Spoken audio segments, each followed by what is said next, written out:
महाकारुणिक भगवान बुद्ध की करुणा हो, करुणा हो। महाकारुणिक भगवान बुद्ध की करुणा हो, करुणा हो। धम्मनायक सम्राट अशोक की करुणा हो, करुणा हो।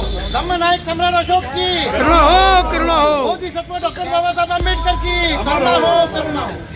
जय भीम, जय भीम, जय भीम, जय भीम। चलिए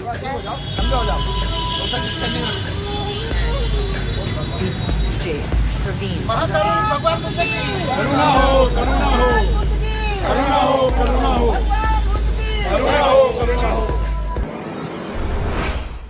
यही से आइए,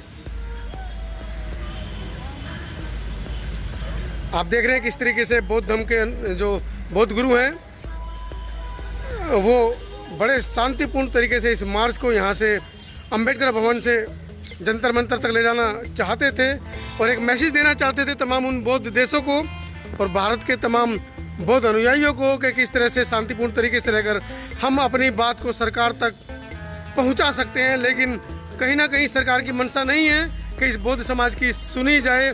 जिस तरह से माननीय सुप्रीम कोर्ट ने बौद्ध अनुयायियों की जो याचिका थी उसको ये कहकर ठुकरा दिया कि ऐसी बकवास याचिकाएं आप बार बार क्यों डालते हैं।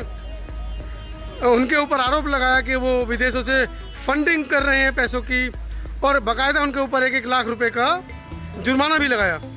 उसके बावजूद भी हमारे जो बौद्ध धर्म के गुरु हैं, बौद्ध बनते हैं, उन्होंने हार नहीं मानी है। आज वो दिल्ली से अंबेडकर भवन से इस मार्च का ऐलान कर रहे हैं, शांतिपूर्ण मार्च का। और जैसा कि बनते जी लोगों ने कहा है कि इस मार्च को पूरे देश के अंदर वो निकालेंगे और अपनी बात को सरकार तक पहुंचाएंगे, बुद्ध विहार वहां पर बने या ना बने।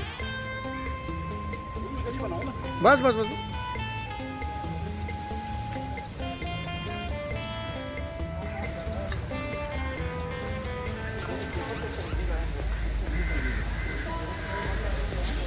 चौधरी साहब, क्या कारण बताए हैं कि परमिशन नहीं है आप लोगों के पास? आप लोगों का जैसा कि बनते दीक्षा भूमि जी ने आह्वान किया था आज के लिए कि इस आंदोलन को या इस शांतिपूर्ण मार्च कह सकते हैं, जैसा कि उन्होंने कहा अंबेडकर भवन से आप लोग जंतर मंतर तक जाना चाहते थे, क्या वजह है कि अंबेडकर भवन के अंदर ही आपको लॉक कर दिया गया है? देखिए, एक तो बीमारी जैसा कि आप जानते हैं कि इस समय पर लॉकडाउन का सिचुएशन है कंट्री में और लॉकडाउन के चलते हुए जो पुलिस अधिकारियों को आदेश ऊपर से मिले होंगे, इन्होंने उन आदेशों का पालन किया है। जैसे कल ये बात हुई थी कि जंतर मंतर पर जो अधिकारी वहाँ पर थे उनके साथ जो बात हुई थी तो उन्होंने कहा था कि आप अंबेडकर भवन से जंतर मंतर आ जाइएगा, हम आपका ज्ञापन राष्ट्रपति जी तक पहुँचवा देंगे और कोई प्रॉब्लम नहीं है। लेकिन फिर कल हो सकता है कोई प्रशासनिक निर्णय इन लोगों को लेना पड़ा हो और उसके चलते हुए इन्होंने अंबेडकर भवन से बाहर जाने की इजाज़त आज नहीं दी है।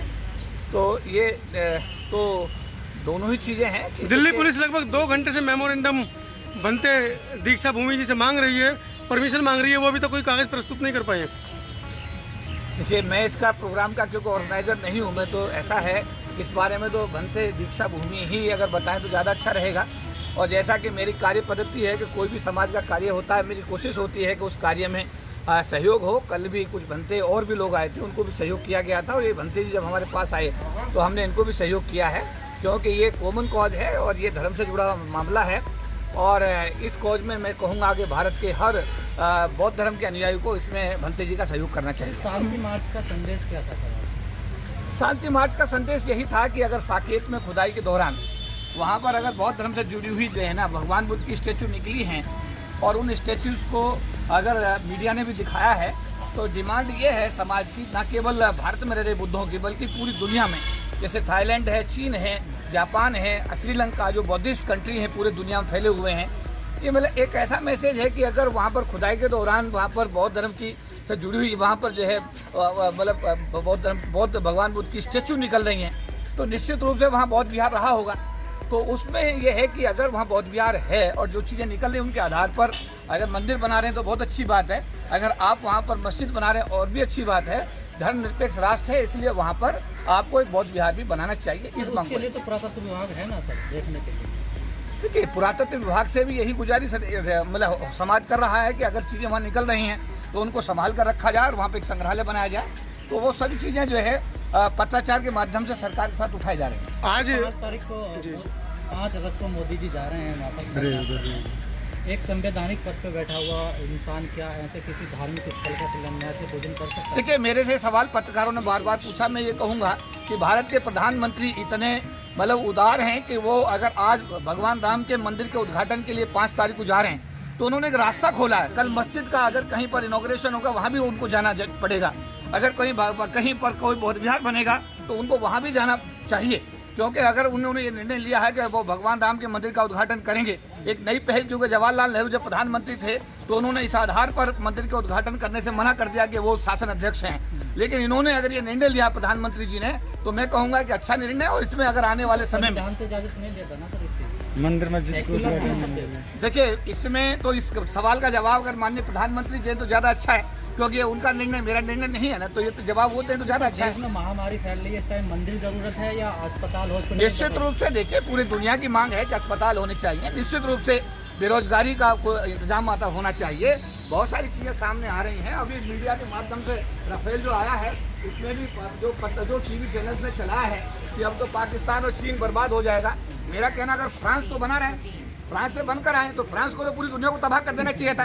कितनी बेवकूफ़ी की बातें यहाँ का मीडिया फैला रहा है। वहाँ जहाँ पर राफेल आने के बाद में पाकिस्तान बर्बाद और चीन बर्बाद, इसका मतलब जो जहाँ से जहाज बनकर आए हैं तो वो जो देश है वो तो पूरी दुनिया को बर्बाद कर देना चाहिए। तो हमें जिम्मेदारी की बात करनी चाहिए। आज बेरोजगारी हमारे सामने है, भूखमरी हमारे सामने है, बीमारी हमारे सामने, ये हमारे मुद्दे होने चाहिए। चलिए।